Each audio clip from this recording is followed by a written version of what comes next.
오늘은 계시록 배우는 것 29번째 시간입니다.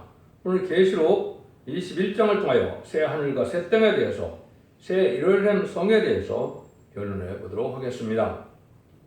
하나님께서는 천지와 만물을 창조하시고 당신의 형상대로 사람을 내신 목적으로 하나님께서 완전한 축복의 나라를 이루어지는 것이 하나님의 천지창조의 목적인데요. 그 일들이 언제 다 이루어진다 그랬습니까? 1차적으로는 이제 천년 왕국을 이루는 것이 하나님의 사랑의 완성이다 이렇게 볼 수 있습니다.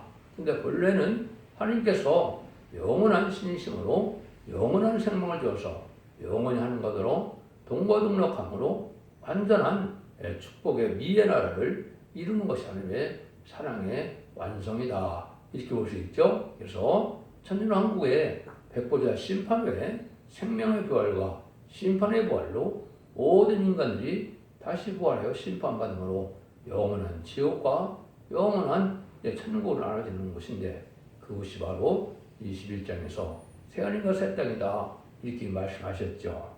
새하늘과 새 땅이 성경에 보면 3번 정도 나오죠. 이런 편지서도 나오긴 하지만요, 이사야 65장 17절이나 이사야 66장 22절에 나오는 새하늘과 새 땅은 천년왕국을 뜻하는 것이다 이렇게 분명히 말씀을 드렸는데, 기독교에서 이걸 또 구분을 잘 못합니다.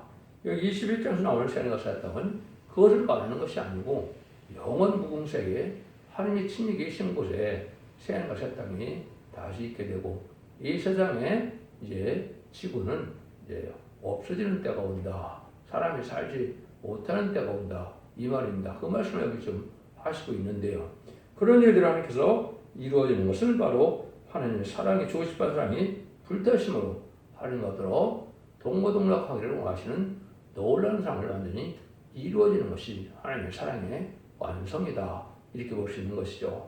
하나님의 사랑과 공의로서 주고 싶은 사랑을 이 땅에 다 주시는데, 말씀 앞에 순종한 자들로 하나님께서 영원한 이제 왕이 되시고, 또 인간들은 하나님의 참된 영원한 백성이 되는 것을 하나님이 주고 싶은 사랑이다. 모든 성경은 그 말씀을 이루기 위하여 이제 쓰여진 것이고, 그 말씀이 다 이루어지는 때가 바로 백보자 심판 후에 21장의 새하늘과 새 땅이다 이렇게 볼 수 있습니다. 주님께서 지상에 계셨을 때 요한복음 10장 2절 3절에 보면 내 아버지 집에 거할 것이 많도다, 내가 처소를 마련하면 다시 너희를 데리러 온다고 했는데, 그 처소가 바로 여기에 무궁세계의 새하늘과 새 땅인데요. 물론 이제 전체를 얘기한 건 아니죠. 무궁세계에서도 이런 성을 중심으로 말씀하신 것이고, 이런 성이 우리가 알 수 없는 여러 개가 있다 이렇게 볼 수 있어야 된다, 이렇게 해야 성경을 바로 깨닫는 것이 된다 이렇게 볼 수가 있습니다. 1절을 보시겠습니다. 또 내가 새하늘과 새 땅을 보니 처음 하늘과 처음 땅이 없어졌고 바다도 다시 있지 않더라. 그래서 이거는 육신으로 사는 이 지구가 없어졌다 이 말이죠. 그래서 더 이상 생명체가 살지 못하는 일반적인 그냥 혹성으로 남겨진다 이렇게 볼 수 있는 겁니다. 그래서 하나님께서는 이제 천지를 창조하셨을 때 이 지구는 약 7,000년의 임시 거처다 이렇게 말씀을 드릴 수가 있는 겁니다. 그래서 6,000년이 지금 돼서 마지막 이제는 1,000년이 남은 때고, 그 1,000년 왕국이 끝나고 난다면은 무궁세계의 이런 새하늘과 새 땅을 이루어진 것을 새하늘과 새 땅이다 이렇게 말했습니다. 그래서 이사야에 나왔던 새하늘과 새 땅은 지상 천년 왕국을 뜻한 것이고, 또 여기서 말씀하는 것은 영원한 무궁세계의 새하늘과 새 땅을 말씀하신 것이다 이렇게 보셔야 여러분이 정확히 깨달은 것이 된 겁니다. 그래서 여러분이 성경을 여러 보다 보시면 하나님께서 새 영을 주어서 내가 너희 마음을 부드럽게 하고 너희들은 내 윤리를 지키게 해서 나는 너희의 영원한 하나님이 되고 너희는 나의 백성이 되리라. 이 말씀 참 여러 군데 나오죠. 예레미야나 에스겔이나 여러 군데 나오는데, 이 말씀이 바로 하나님의 뜻이 완전히 이루어지는 것이다. 그것이 1차적으로는 천년왕국이고 2차적으로는 영원 무궁세계다 이렇게 볼 수 있는 겁니다. 그래서 하나님의 이제 사랑이 완성돼서 더 이상 하나님 주실 것도 없고, 하지만 동거동락하는 지구의 비의 세계에서 완전한 축복의 영체로서 살아가는 이런 아름다운 곳이 바로 무궁색의 새 하늘과 새 땅이다. 이렇게 볼 수 있는 겁니다. 근데 그걸 어떻게 표현하셨습니까? 2절입니다. 또 내가 보매 거룩한 성일의 새 예루살렘이 아르게로 하늘에서 내려오니 그 예배한 것이 신부가 남편 후에 단장한 것 같더라. 이제 참으로 억측을 많이 하는 기독교에서 이거를 참 억측을 많이 했죠. 하늘로부터 거룩한 예루살렘이 내려온다 해서 또 신부가 남편에 단장한 것 같더라. 아주 그들의 미의 세계인 것을 보여준 것이고, 문제는 거룩한 성 예루살렘이 하늘에서 내려온다 그런 걸 보니까 사람들이 이걸 뭐라 그래요? 무궁세가 없고 결국은 천년왕국이 영원한 세계다. 이렇게 해서 이단과 탈선된 자들을 그렇게 믿고 있죠. 아주 잘못된 겁니다. 그래서 하늘에서 내려오는 것은 하나님께서 이제 그가 주님의 신부의 단장을 신부인데 신부 단장을 해요. 예배한다는 것은 신부를 자격을 가진 종들에게 상급으로 주는 도성을 얘기하는 것이다. 이렇게 보셔야 하나님의 의도대로 우리가 성경을 깨닫는 것이다. 이렇게 볼 수가 있는 겁니다. 그래서 더 이상 아름다울 수가 없는 것이 신부가 남편을 단장한 것 같더라. 이렇게 말씀하는 것이고, 이 거룩한 성 예루살렘에 내려오는 것은 상급을 주는 것이지, 이 땅에서 교회에서 이 예루살렘이 내려와서 예루살렘이 된다는 뜻이 아니다. 이 말입니다. 물론 여러 가지 천국 증언에 의하면 두 가지가 있는데 그 진위는 우리가 알 수가 없죠. 어떤 분은 주님께서 천국에 계실 때 그 소원을 하나 가지고 내려와서 천년 동안 계실 것이다. 이렇게 증거하는 사람도 있고, 주님께서 공중강림하실 때도 이러한 새 예루살렘 성을 하나 가져와서 거기에 성도들을 태워서 무궁대로 간다. 이렇게 증언하는 사람도 있는데 그 진위는 이제 우리로서는 알 수 없는 것이죠. 그래서 그 일들이 이제 곧 이루어질 날이 가까운 때다. 이렇게 볼 수가 있는데, 이것은 천년왕국이 이루어지고 난 다음에 일이니까 앞으로 천년 후에 있을 일이다. 이렇게 보시면 정확히 깨닫는 것이 되겠습니다. 3절입니다. 또 내가 들으니 보좌에서 큰 음성이 나서 가로되 보라, 하나님의 장막이 사람들과 함께 있음에 하나님의 저희와 함께 구하시니 저희는 하나님의 백성이 되고 하나님 친히 저희 내가 함께 계셔서, 참으로 이게 놀라운 일이죠. 천지만물을 창조하신 위대하신 하나님께서 인간들과 동거동록하신다. 참 잊을 수 없는 편이다. 이렇게 저는 볼 수가 있는데요. 이걸 깨달아 보면 참으로 너무나 우리가 하나님의 사랑이 너무나 큼을 알 수 있죠. 특별만 같은 인생들을 향하여 그 영원한 무궁세계, 그 미의 세계에서 하나님과 동거동록하는 이 사랑을 베푸는 것이 주고 싶어하는 사람보다는 하나님의 품성을 나타내신다. 하나님을 생각하실 때는 사랑도 무한하지만은 공의가, 엄청난 공의가 있다는 것도 여러분이 항상 기억을 하셔야 됩니다.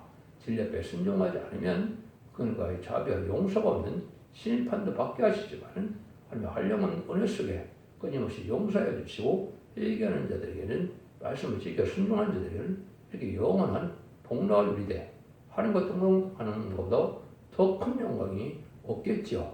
그래서 하나님이 계신 곳에 인간이 살 수 있다는 것이 너무나 놀라운 일이죠. 이걸 여러분이 잘 깨달으시길 바랍니다. 그래서 영적의 사람으로서 이제 무궁세계에서 영원히 살 날도 온다. 이게 참다운 기독교의 소망이다. 이렇게 볼 수 있죠. 4절입니다. 모든 눈물을 끊으면서 씻기심에 다시 사망이 없고 애통하는 것이나 곡하는 것이나 본 것이 다시 있지 아니니 처음 것에다 지나갔음이로라. 그때는 이제 눈물, 고통, 질병, 재앙, 다음이 없고 죽음이 없고 전쟁 이런 세상이니까 얼마나 좋겠습니까? 완전한 미의 세계에서 완전한 복락을 누리게 하는 것이 하나님의 사랑이다. 이렇게 볼 수가 있죠. 5절입니다. 보좌에 앉으시니까 가라사대 보라 내가 만물을 새롭게 하느라 하시고 또 가라사대 이 말은 신실하고 참되니 기록하라 하시고, 그것은 이제 무슨 말이냐?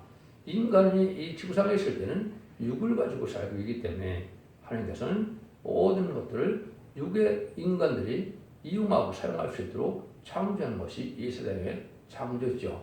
근데 이제는 백보자 심판 때 부활 승천을 했을 때 변화 승천해서 이제 천국을 왔다 갔다 하는 사람도 있지만은 이제는 모든 사람들이 다 보고 부활 승천에서 부활에서 다 심판을 받게 돼서 영원 세계 갈 때는 이제는 바로 완전한 영적 삶으로 가는 곳인데 영적 삶으로서 완전히 또한 복락을 누릴 모든 영적 만물이 또 있다 이 말입니다. 그래서 영적 삶으로서 완전한 축을 누릴 수 있는 그러한 세계가 바로 영원 무궁 세계다 이렇게 보셔야 됩니다.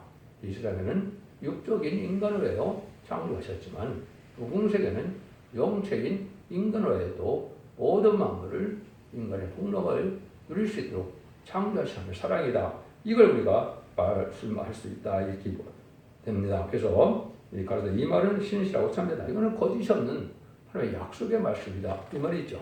하나님은 하실 수 없는 것 중에 거짓말을 하실 수 없으니까 하나님의 말씀은 다 이렇게 말씀대로 되어진다. 그래서 이 세상에는 이제 만물이 썩어서 죽고 없어지는 그런 세상이지만 영원 무궁세는 모든 만물이 썩지 않고 영적 삶을 영원한 생명체로 있게 될 것이다. 이렇게 우리가 볼 수가 있는 겁니다. 그래서 하나님이 그 일을 하신다고 또 약속을 해 주신 것이죠. 6절 7절입니다. 또 내게 말씀하시되 이루어도다. 나는 알파와 오메가요 처음과 나중이라. 내가 생명수 샘물로 목마른 자에게 값없이 주리니 이기는 자는 이것을 유업으로 얻으리라. 나는 저희 하나님이 되고 그는 나의 아들이 되리라. 이것은 이제 아담과 하와를 이제 창조하셔서 창세기 1장 28절에 생육하여 번성하여 땅에 충만하라. 모든 것을 다스려 땅을 정복하라. 이렇게 축복을 왕권의 축복을 줬었죠. 그런데 말씀 싸움에 뱀에게 졌기 때문에 그 말씀 싸움에서 쳐서 인간들이 변화승천하여 누리될 왕권을 누리지 못하고 이제 흙으로 들어가고 이제는 음부로 갈 수밖에 없는 인간들이 된 것이죠. 그래서 뱀은 이겨서 변화승천하여 영이 되어서 세상 권세를 지금 가지고 있는데 천년왕국이 이루어질 때 이제 사실 이기는 자들이 나온다 이 말이죠. 그래서 신랑 11절에는 유일하게 이기는 방법을 말씀하셨죠. 어린 양의 피와 말씀 정보를 하여 이긴다. 그래서 이 이기는 종의 바늘에 들어가서 시편 4,000명이 다 이기는 바늘에 대해서 변화성천하는 복을 누리게 되는데 다시 이제 마귀는 변화성천에서 이제 공중권세를 잡고 있었지만은 이제 아마겟돈 때 무정행으로 간다 그랬죠. 무정행에서 1000년 동안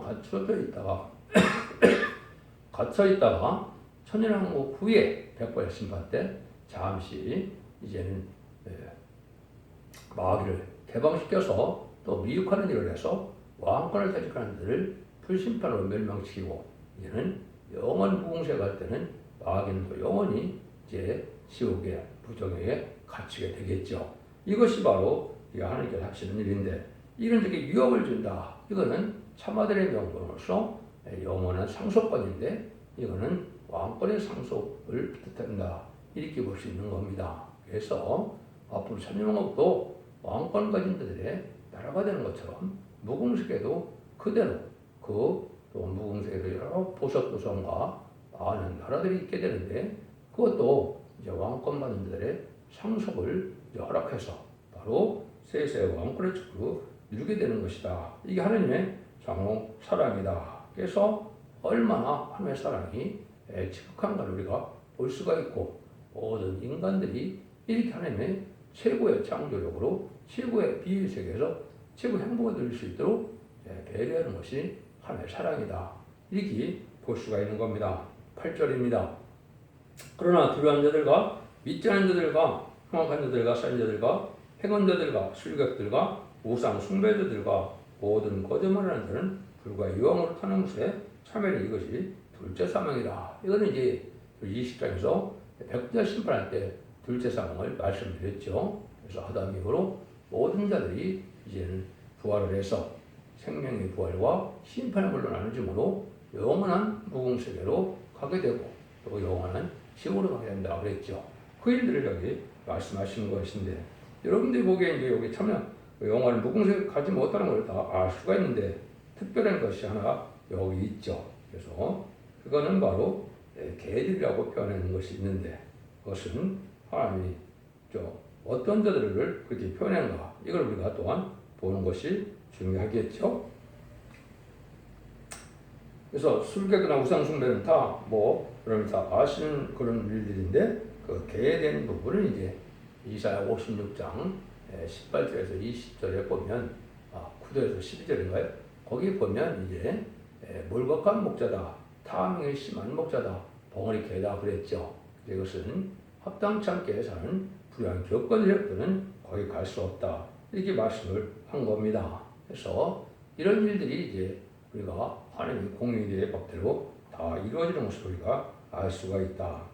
9절에서 10절입니다. 7 대접을 가지고 마지막 7장을 담은 7 천사 중 하나가 나와서 내게 말하여 가로되 이리 오라. 내가 신복옷 어린 양을 내게 보이리라.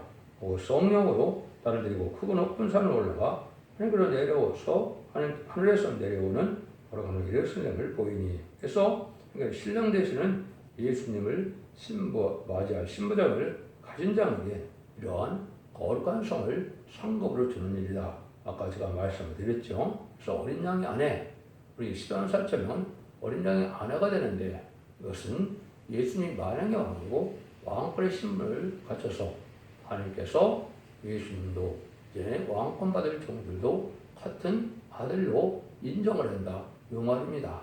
동동한 권세를 준다. 참 놀랍죠. 그래서 인간들에게 예수님과 같은 왕권의 상급을 주어서 그래서 예수님이 만왕의 왕이 되시고 이제는 인간들은 분봉왕이 돼서 이렇게 영원한 세계를 누리게 하신다. 이보다 더 큰 사랑이 없겠죠. 그래서 어린 양을 이렇게 보이는 것은 바로 아까 했듯이 상급을 주는 것을 뜻한 것이 이 땅에 영원히 새로운 생명이 내려오는 것이 아니다. 이렇게 여러분이 보셔야 됩니다. 그래서 지금은 여기서 보이는 새 외연성은 아마 사도 요한이 유일하게 아들의 명분을 얻었다고 요한복음에 나오죠. 그래서 이것이 사도 요한의 상급 도성이다. 이게 볼 수가 있는 겁니다. 그래서 하나님께서는 이렇게 왕권 받을 자에게 이렇게 복을 누리게 하는데 여기는 이제 종류가 좀 있습니다. 똑같은 다 왕권 아니고 직접적인 지휘권이 갖는 사람은 숫자는 알 수 없죠. 근데 전체적인 거는 10만 4천 명 하겠죠. 또 거기에 부활 성도가 우리가 알 수 없는 숫자가 있죠. 그래서 완전히 직접적인 지휘권을 갖는 사람들은 10만 4천 명 중에 그 중에서도 하나님의 성부적인 종들이 몇 명인지 모르지만 그 각각 성도의 나라를 이루어서 보석도 성으로 한 나라를 이루기 위해서 그것을 다스리게 하는 것이 하나님의 사랑의 완성이다. 끝이다. 더 이상 하나님의 주실 것이 없다 할 만큼 다 주신 것이다. 이걸 우리에게 바로 말씀하신 것이다. 이렇게 볼 수 있습니다. 그래서 나머지 사람들은 그 왕권에 같이 동참하는 영광에 동참하는 한 나라를 이루면 고관 대적들이 여러 명이 있어야 되죠. 거기에 동참하는 사람들이 이제 같이 왕권을 누리는 것이다. 이게 볼 수 있는 겁니다. 이것이 명백한 바로 된 해석이다. 이렇게 볼 수 있습니다. 11절입니다. 하늘의 영광이 있음에 그 성의 빛이 지극히 귀한 보석 같고 벽옥과 수정 같더라. 가장 밝은 빛을 이루어지는데 보석과 수정 같은 밝은 도성이다. 더없이 깨끗하고 아름다운 곳이죠. 그 구성이 12절. 그 높은 성곽이 있고 12문이 있는데 문에 12천수가 있고 그 문들의 이름을 썼으니 이스라엘 자손의 12지파의 이름들이라 했죠. 12문에 12천사가 있고 문 뒤에는 12지파의 이름이 있다. 그 다음에 13절 10절에는 동편의 셈은 북편의 셈은 남편의 셈은 서편의 셈은이니 그 성곽은 12기치석이 있고 그 위에 어린 양의 12사대에 12이름이 있더라. 그래서 이것이 아마 24장이다 이렇게 보시는데 12지파 족장과 12사대의 이름이 있다. 그래서 이것은 이 인간을 대표한 이러한 결제기간이다. 그래서 24장으로 표현됐다고 그랬는데요.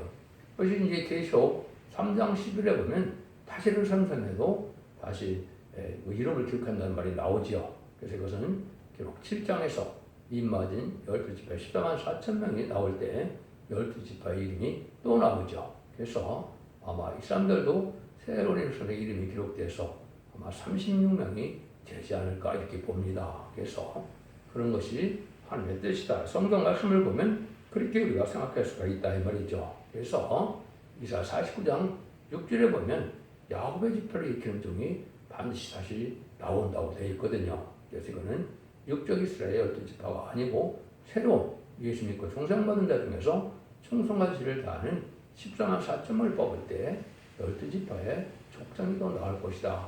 이렇게 보는 것도 성경적이다. 이렇게 볼 수가 있는 겁니다. 그래서 성곽을 여기 이제 말씀을 하시고 이제는 그 아름다운 도성에 우리가 살게 될 것을 얘기했는데 성곽과 이제는 그 크기까지 다 말씀하시죠. 그래서 때는 15절 17절에 보면 내가 말하는 자가 그 성과 그 문들과 성곽을 청량하고 분갈대를 가졌더라.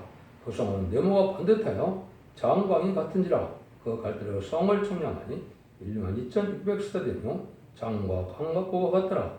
성곽을 청량함에 140규빗이니 사람의 청량 곧 천사의 청량이다. 이거는 상징이 아니라 하느님이 이제 인간이 그 청량한 것과 천사가 청량한 것이 똑같다. 그래서 천사의 청량이 사람의 청량이다 그랬죠. 그래서 이것이 바로 네모 반듯한 장과 광각고각은 아름다운 도성의 하나의 크기인데 예루살렘 성이죠. 그래서 이거를 12,000 스타디온을 이제 1스타디온이 184.8m니까 이걸 곱하게 되면 2,218km나 되는 거대한 나라가 되는 것이죠.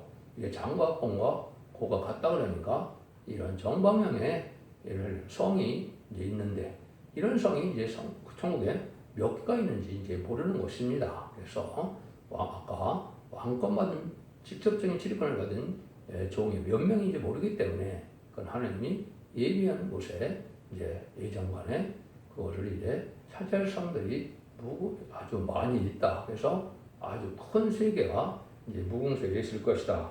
성곽은 144규빗이라 했으니까 45.6cm를 곱하면 66m 가까이 되죠. 그래서 그 엄청난 성곽을 있어야 2200km까지 될 수가 있겠죠. 그래서 이렇게 얼마나 완벽한 것인데 이것은 상징적이 아니고 실제 숫자가 바로 그렇다 이 말입니다. 근데 그 모습이 어떻게 되겠냐? 18절에서 21절입니다. 그 성곽은 벼곡으로 쌓였고 그 성은 정금인데 맑은 유리 같더라. 그 성의 성곽의 기초성은 각색 보석으로 꾸몄는데 첫째 기초성은 병옥이요, 둘째는 남보석이요, 셋째는 옥수요, 넷째는 녹보석이요, 다섯째는 홍마노요, 여섯째는 홍보석이요, 일곱째는 황옥이요, 여덟째는 요옥이요, 아홉째는 다망옥이요, 열째는 빛지옥이요, 열한째는 청옥이요, 열둘째는 자정이다. 12문은 12진진이 문마다 한 진주요, 성의 길은 맑은 유리 같은 정금이더라. 각 보석으로 꾸민 이러한 아름다운 미의 조선이다. 12가지 보석으로 치장이 되어 있고 길은 또 정금이라 얼마나 아름답고 깨끗하고 아우 미의 세상이 되느냐. 여기에 우리가 이제 산다는 것이 너무나 놀라운 일이죠. 그래서 천년국에서도 보면 이사 54장 10절 11절에 보면 천국왕국에서도 보석집을 주신다 이렇게 말씀하셨는데 무궁세계는 보석 도성까지 있어갖고 이제는 상급을 받은 종들에게는 이것을 다 누리게 하신다 이렇게 볼 수 있는 겁니다. 22절 23절입니다. 성 안에 성들을 내가 보지 못했으니 이는 곧 하나님 곧 전능하시니와 및 어린 양이 그 성전이십니다. 그 성은 해나 달에 비침이 쓸데없으니 이는 하나님의 영광이 비치고 어린 양이 그 등이 되심이라.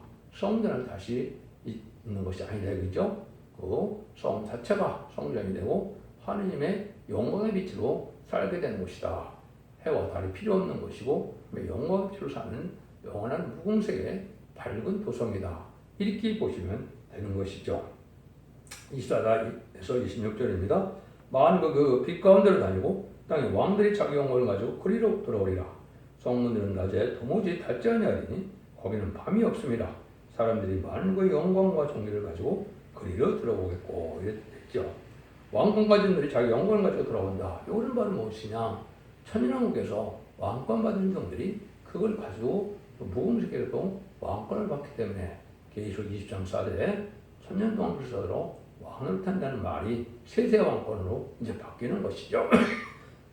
그래서 분명히 여기서 말씀을 하시죠. 그래서 천년왕국에서 우리가 누릴 영광이 얼마나 큰 영광이고 그 영광이 천년왕국 끝을 맺는 것이 아니고 또 무궁세계에서도 그 영광을 그대로 누리게 된다. 여러분들이 이 시대에 변화성도가 돼서 임마진 종들의 왕권 받은 종들의 영광이 얼마나 큰가를 상상할 수 없는 그런 영광을 누리게 된다.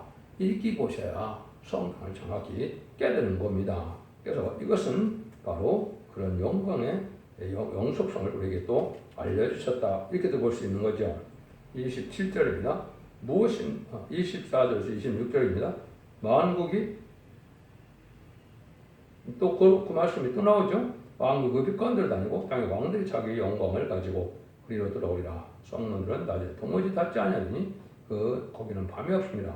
사람들이 망의 영광과 존귀를 가지고 그리로 들어오겠고 이것도 역시 이제 천년왕국의 영광을 그대로 가서 누리게 된다. 이걸 말씀하시는 것이다. 볼 수 있는 거죠. 27절입니다. 무엇인지 속된 것이나 가증한 일 곧 또는 거짓말하는 자는 결코 우리로 들어오지 못하되 오직 어린 양의 생명책에 기록된 들 뿐이라. 그래서 어린 양의 생명책에 주님의 보혈공으로 제사함을 받아야 생명책에 기록이 되지요. 그래서 거기 있는 사람들만 가게 된다.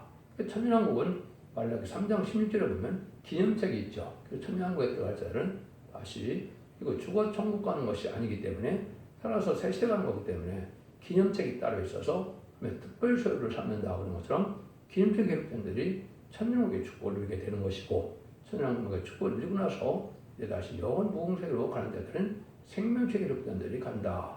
이렇게 보시면 되는 거죠. 그래서 우리가 죽어서 이제 부활신전에서 가는 그 새하늘과 새 땅과 또 살아서 새 시대 새하늘과 새 땅은 분명히 틀리다 이 말입니다. 이걸 지금 일부 기독교인들이 잘못 알고 있어서 무궁세가 어떤 사람들도 있고 또 천년왕국만 있다는 사람들도 있고 그것은 다 탈선된 잘못된 말씀이다. 이렇게 보시면 됩니다. 이렇게 하나님께서는 이게 단계적으로 이루어지는 것을 볼 수 있는데 여기 가는 방법을 여기 이제 말씀하신 거다. 이렇게 볼 수 있는 거죠. 그리고 구체적으로 이제 22장에 나오지만은 여기서는 봤을 때 어떤 자들이 가느냐. 예수님을 통해서만 가는데 싸워서 이기는 자들이 가고 또 아들을 통해서만 가게 됐으니까 예수님의 공로가 없이는 무궁세를 갈 수 없다. 지금 볼 수 있는 거죠. 그러면 끝까지 참아야 구원의 완성을 이루어서 가게 된다. 그래서 많은 인내가 필요해서 임맞는 자가 돼서 내가 이기는 자가 될 때까지는 많은 시련과 연단과 고난이 있다 할지라도 참고 나가야 이런 영원한 무궁세계의 영광을 누리게 된다. 송보성자 송신의 삼위 역사는 이것을 목적도 역사할 것인데 생명 자체요 사람 자체이신 그 하나님께서 인간에게 모든 것을 다 아낌없이 주는 것이 바로 예수를 이루는 무궁세계의 영광입니다. 이렇게 볼 수 있는 겁니다. 여러분들도 길을 잘 분별해서 천년왕국의 축복을 누리게 되고 영원 무궁세계에도 축복도 다섯 만대의 축복으로 세세한 걸 누릴 수 있는 복된 종들과 성도님들 다 되시기를 예수님으로 간절히 축원드립니다. 아멘.